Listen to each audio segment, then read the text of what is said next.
Salve, salve! Esse vídeo dá continuidade ao anterior sobre elementos de lógica. Quem quiser dar uma revisada ou conhecer os conceitos básicos de lógica, como o que é uma proposição, operadores e quantificadores lógicos, além das principais propriedades, pode dar uma clicada nesse texto que vai aparecer aqui em cima à direita. Ele leva para o vídeo de elementos de lógica. Nesse vídeo, vamos falar de elementos da demonstração matemática. São técnicas básicas que permitem partir de um conjunto de proposições e chegar em outras de maneira que a conexão entre elas seja logicamente válida. Mas isso já nos faz pensar em algo. Devem existir proposições iniciais, já que a gente tem que partir de algum lugar, não é? E existem sim. Essas proposições iniciais são chamadas de axiomas. Há um tempo atrás, no final do século XIX e começo do século XX, um matemático extremamente influente na época, Hilbert, acreditava que para qualquer proposição matemática P seria possível encontrar um caminho lógico a partir de um conjunto bem escolhido de axiomas até P, certo? Usando essas técnicas de demonstração aqui que a gente vai ver, né? E outras. Infelizmente para uns e felizmente para outros, em 1931, Gödel, na época um jovem matemático, mostrou que não. Então isso é um mito. Ele provou que não há conjunto de axiomas capaz de descrever os números naturais de forma que toda proposição verdadeira nesse sistema seria alcançável usando passos lógicos. Isso se chama incompletude dos naturais ou da aritmética, tá bom? Ou seja, para os números naturais, existem sentenças verdadeiras que não podem ser demonstradas. Inclusive, algumas são até conhecidas. Quem se interessar pode procurar pela keyword Goodstein Theorem. Mas vamos partir agora para o conteúdo que a gente estava destinando para esse vídeo. O teorema da incompletude de Gödel é um dos marcos matemáticos do século XX, certo? Mas aqui a gente vai tratar de outros temas. Vamos lá.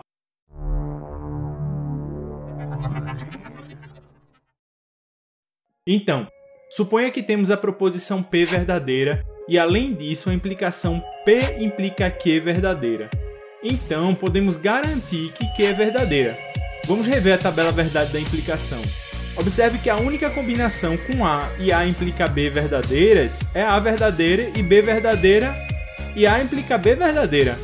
Daí você tira que B tem que ser verdadeira. Vamos pegar, por exemplo, o pequeno teorema de Fermat, que diz que se P é um primo e A é um inteiro não divisível por P, então A elevado a P menos 1 é divisível por P.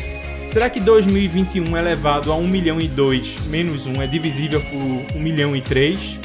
Vamos testar se 1.000.003 é primo no Wolfram. Resposta positiva. Além disso, 2021 é um inteiro e não pode ser divisível por 1.000.003, já que é um número não nulo menor que o próprio 1.000.003. Ou seja, usando a proposição 2021 é um inteiro não divisível por 1.000.003 e a proposição 1.000.003 é primo, temos a proposição 2021 é um inteiro não divisível por 1.000.003 e 1.000.003 é primo. Agora, usando a implicação correspondente ao pequeno teorema de Fermat, temos a proposição 2021 elevado a 1.000.002 menos 1 é divisível por 1.000.003.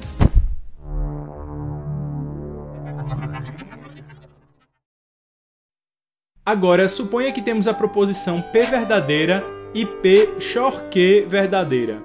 Relembrando que XOR é o ou exclusivo, certo?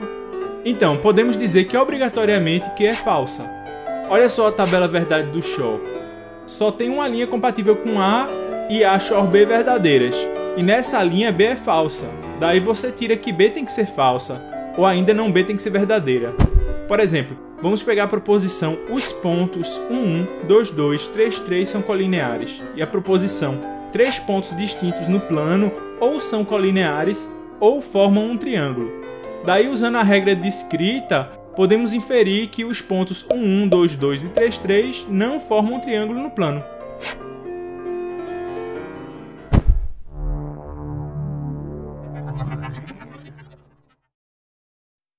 Vamos ver agora o que é preciso fazer para demonstrar que uma determinada implicação P implica Q é falsa. Vai aparecer aí a tabela verdade da implicação. Vamos adicionar a coluna não A ou B. Olha como ela coincide com a coluna A implica B. Ou seja, A implica B é equivalente a não A ou B. Ótimo! Vamos negar agora a implicação usando a lei de De Morgan. Então, não A ou B é equivalente a não A e não B. Com a dupla negativa ficamos com A e não B. Ou seja, para demonstrar que P implica Q é falso, devemos encontrar Q falso com P verdadeiro. Por exemplo, vamos pegar a proposição se raiz de 2 é irracional, então não é raiz de polinômio com coeficientes racionais. Podemos demonstrar que essa implicação é falsa encontrando um polinômio com coeficientes racionais, tendo como raiz a raiz de 2, já que a premissa raiz de 2 é irracional é verdadeira. Por exemplo, x² menos 2 é um polinômio que serve nesse caso.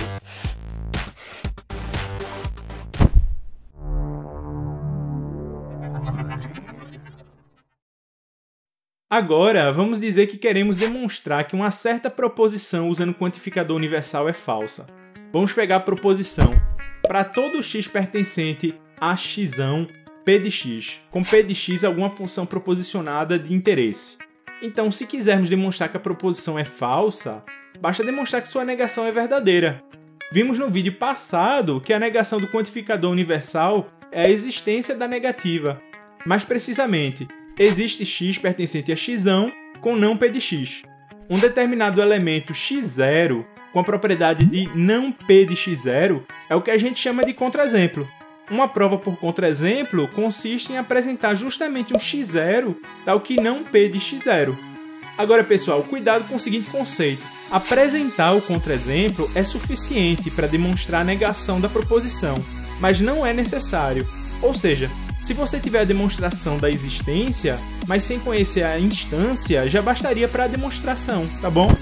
Quando a gente for ver o método probabilístico, mais para frente, em outro vídeo, isso vai ficar mais claro.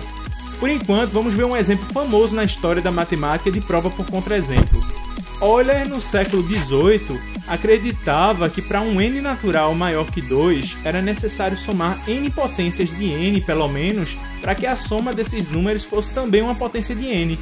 Inclusive, quando se suspeita que uma certa sentença pode ser promovida a teorema, mas lhe falta uma demonstração para tal, a sentença pode ser chamada de conjectura, que foi o caso dessa sentença aí.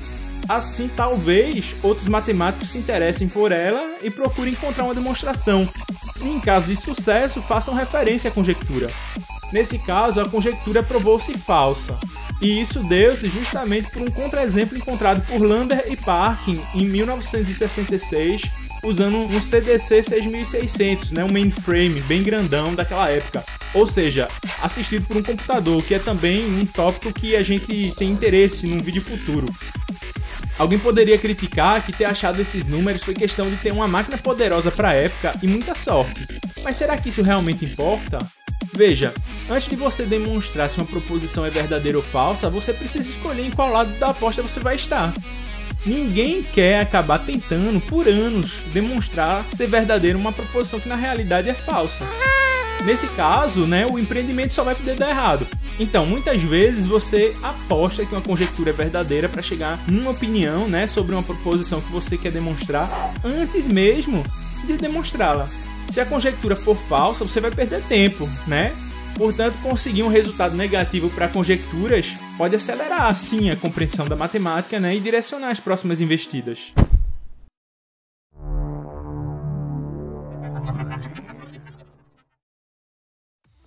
Um outro recurso muito importante é o seguinte: a gente pode demonstrar que n proposições, P1, P2 até Pn, são equivalentes, primeiro, verificando que P1 implica P2, P2 implica P3, P3 implica P4 e assim vai, até P de n-1 implica Pn.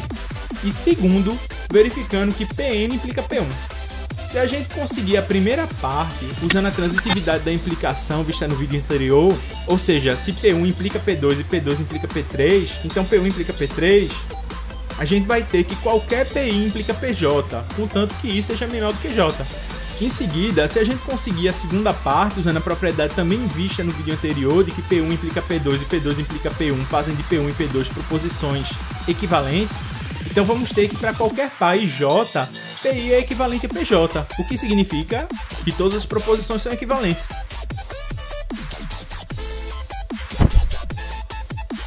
Ok, pessoal, agora para exemplificar vamos começar com x menos y vezes x mais y igual a zero, sendo x e y números reais.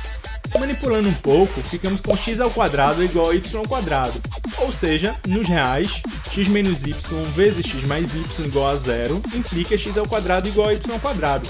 Agora, usando o fato de que a raiz de x ao quadrado é o valor absoluto de x, temos que para x e y reais, x ao quadrado é igual a y ao quadrado, implica o valor absoluto de x é igual ao valor absoluto de y. Quem quiser uma demonstração de que o valor absoluto de x é igual a raiz de x ao quadrado e uma revisão de valor absoluto como um todo, pode clicar nesse textozinho que aparece em cima à direita. Ele vai para um vídeo cuja demonstração está logo na primeira seção. Agora vamos partir de valor absoluto de x igual a valor absoluto de y com x e y reais para ver onde chegamos. Nesse caso, ou x é igual a valor absoluto de y, ou x é igual a menos valor absoluto de y. Assim, x menos valor absoluto de y vezes x mais valor absoluto de y vai ter que dar zero, porque pelo menos um dos dois fatores é zero. Como o conjunto y menos y é igual ao conjunto valor absoluto de y e menos valor absoluto de y, e além disso a multiplicação comuta, ou seja, a vezes b igual a b vezes a, podemos substituir o próprio valor absoluto de y por y na expressão, ou seja, o valor absoluto de x igual ao valor absoluto de y implica x menos y vezes x mais y igual a zero. Assim, pela técnica que vimos, para x e y reais, x menos y vezes x mais y igual a zero, x ao quadrado igual a y ao quadrado e valor absoluto de x igual a valor absoluto de y são expressões equivalentes.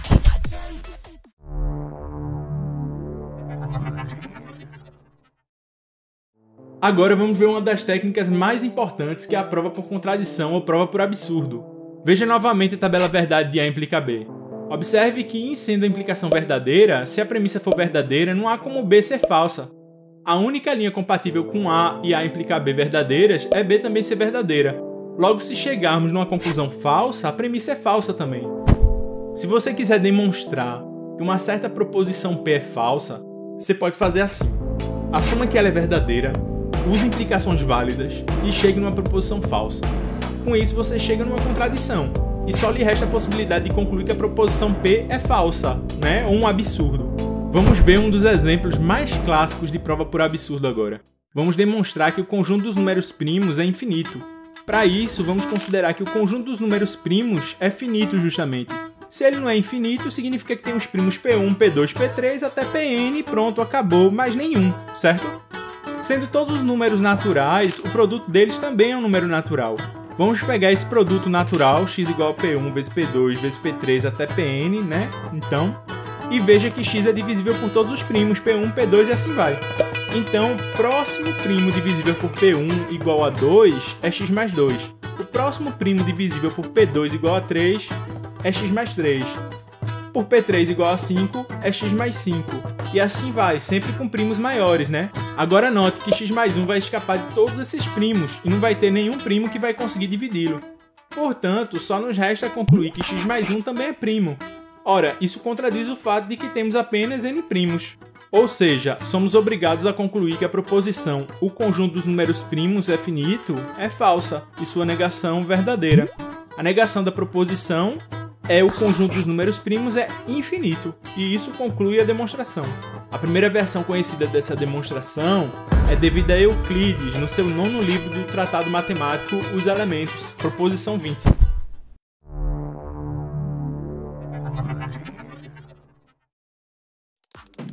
Temos a prova por indução matemática também. Aqui vamos mostrar sua forma elementar. À medida que a gente for avançando na playlist, eu vou colocando mais exemplos e variantes da prova por indução. Então, a prova por indução funciona para funções proposicionadas, cujo argumento é um natural. Por exemplo, P de n é igual a 1 mais 2 mais etc. mais n igual a n vezes n mais 1 sobre 2. A variável é o n, que é um número natural. É obrigatório que n sempre seja um natural? Não. O importante é que n tenha um sucessor. Isso é o que para os naturais, já que n mais 1 é um sucessor de n. Mas como eu falei, vamos tratar aqui de uma versão mais elementar, e a gente vai complicando com o tempo, de acordo com o feedback que eu for recebendo. Continuando, a indução depende primeiramente de demonstrar hipóteses para casos mais simples, que a gente chama de caso base. Por exemplo, para n igual a 1, a nossa sentença fica P de 1 é igual a 1 mais 1 sobre 2, que é uma proposição verdadeira, né? Já que 1 é igual a 1. Veja, o que fizemos foi demonstrar a validade de P de 1. Esse seria um caso base. Pode haver mais de um caso base sem problema, tá? Mas vamos ficar com essa versão mais simples aqui, por enquanto. Agora precisamos dar um passo indutivo. Isso consiste em assumir que P de n é verdadeiro e demonstrar que P de n implica P de n mais 1. No caso do exemplo em tela, vamos lá. Assumindo que 1 mais 2 mais etc mais n é igual a n vezes n mais 1 sobre 2 é verdadeiro, então 1 mais 2 mais etc mais n mais 1 é igual a n vezes n mais 1 sobre 2 da nossa hipótese, né? Mais n mais 1. Colocando n mais 1 em evidência, ficamos com n mais 1 vezes 1 mais n sobre 2, que é n mais 1 vezes n mais 2 sobre 2. Olha a forma se repetindo. Ou seja, P de n mais 1 é igual a 1 mais 2 mais etc mais n mais 1, que é igual a n mais 1 vezes n mais 2 sobre 2. Substituindo diretamente na fórmula que a gente tinha. Ou seja, é verdadeiro, né? A gente acabou de demonstrar. Veja por que isso funciona. Temos a propriedade 1, que é P de 1 é verdadeiro, e a propriedade 2, que é P de n implica P de n mais 1 é verdadeiro. Então vamos, por contradição, assumir que existe um certo n0 natural maior que 1, com P de n0 falso. Considerando que P de 1 é verdadeiro, vamos usar a propriedade 2 para chegar, pela primeira técnica vista no vídeo, em P de 2. Agora vamos repetir esse passo para chegar em P de 3 verdadeiro. Observe que se a gente repetir esse passo a partir de P de 1 n0 menos 1 vezes, vamos chegar em P de n0 é verdadeiro, que é uma contradição com a nossa hipótese de que P de n0 é falso. Ou seja, você não vai encontrar um natural n com P de n falso, caso P de 1 e P de n implica P de n mais 1 sejam verdadeiros. Vamos ver um outro caso aqui. Vamos demonstrar que 1 mais 2 até n ao quadrado é igual a 1 ao cubo mais 2 ao cubo e assim vai até n ao cubo. Primeiramente, o caso base. 1 ao quadrado é igual a 1 ao cubo. Sim, 1 é igual a 1, né? Agora, vamos assumir que 1 mais 2 mais etc até n ao quadrado é igual a 1 ao cubo mais 2 ao cubo mais etc até mais n ao cubo, né? Isso aí é verdadeiro. Fazendo 1 mais 2 mais etc mais n mais 1 ao quadrado, temos 1 mais 2 mais etc mais n ao quadrado mais duas vezes 1 mais 2 até mais n vezes n mais 1 mais n mais 1 ao quadrado. Usando a hipótese indutiva, isso fica sendo 1 ao cubo mais 2 ao cubo até n ao cubo mais 2 vezes 1 mais 2 mais até mais n vezes n mais 1 mais n mais 1 ao quadrado.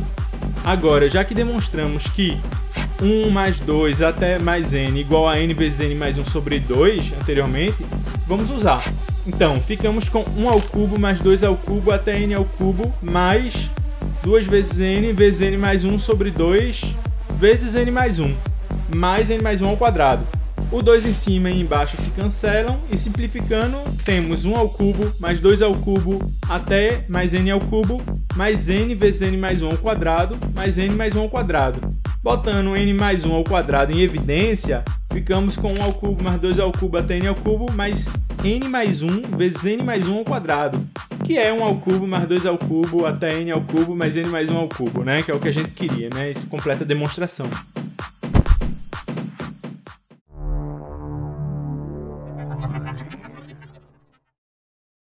Temos a prova por construção também, que em geral é usada para demonstrar proposições com quantificador existencial. É comum ver esse tipo de demonstração para situações em geometria, como aparece na tela. Estamos construindo para quaisquer dois círculos no plano uma reta que divide simultaneamente os dois em partes iguais. Ou seja, a prova por construção consiste justamente em construir um objeto que satisfaça a propriedade especificada na proposição. No caso em tela, temos a proposição: para todo par de círculo no plano, existe pelo menos uma reta que divide cada um dos círculos em dois pedaços iguais. A nossa ideia então é construir essa reta pegando os dois centros e encontrando a reta que passa por eles. Vale observar que a reta não é a única no caso dos círculos serem concêntricos, mas a proposição não exige unicidade, então ok. Agora é importante demonstrar que ele sempre pode ser construído com as premissas dadas e após construído que ele verifica as propriedades desejadas, né? No caso, temos sempre pelo menos uma reta passando por dois pontos dados no plano e por simetria, qualquer reta que passa no centro de um círculo divide o círculo em dois pedaços iguais. Portanto, como por construção nossa reta passa no centro de ambos os círculos, ela divide os círculos em dois pedaços iguais. Essa proposição é uma versão super simplificada de um teorema profundo e muito útil chamado Teorema do Random Sandwich. Pronto! já estamos ok para praticar essas técnicas em demonstrações matemáticas nos próximos vídeos, né, dessa playlist um pouquinho mais complicadas. Além disso, pessoal, qualquer dúvida que surgir nos vídeos pode perguntar nos comentários, tá? Que assim que der eu respondo. E se você gostar do material ou da ideia do canal em si, tem 3 maneiras de você apoiar o canal e ajudar a crescer, se for do seu interesse, né? Você pode dar like, pode se inscrever no canal e pode compartilhar. Se você chegou até aqui, muito obrigado pelo interesse e até o próximo vídeo. Tudo de bom!